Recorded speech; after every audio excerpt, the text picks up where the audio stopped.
നമുക്കിന്ന് ചെറിയ കുഞ്ഞമത്തി നന്നായിട്ടൊന്ന് പൊരിച്ചെടുക്കാം. അതിനായിട്ട് പാനിൻ്റെ അകത്ത് വെളിച്ചെണ്ണ ഒഴിക്കുക. നല്ലോണം മുളക്, മഞ്ഞൾപ്പൊടി, കുരുമുളക് പൊടി, ഉപ്പ് നന്നായിട്ട് കുഴച്ച് വെക്കുക.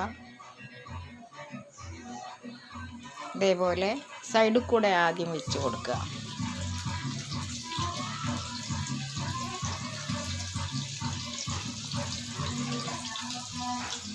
അങ്ങനെ നിറയെ നിരത്തി കൊടുക്കുക. കുറച്ച് കറിവേപ്പില മേലിട്ട് കൊടുക്കുക.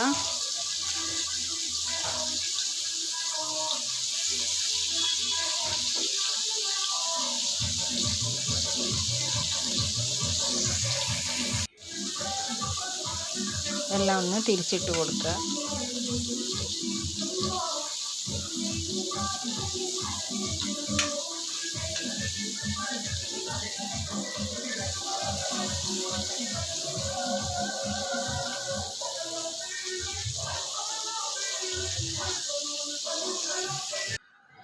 ചെറിയ മത്തി പൊരിച്ചത് റെഡിയായി.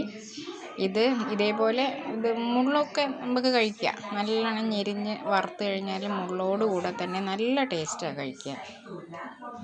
ഇതേപോലെ എല്ലാവരും ഒന്ന് ചെയ്ത് നോക്കി കഴിച്ച് നോക്കുക. Thank you.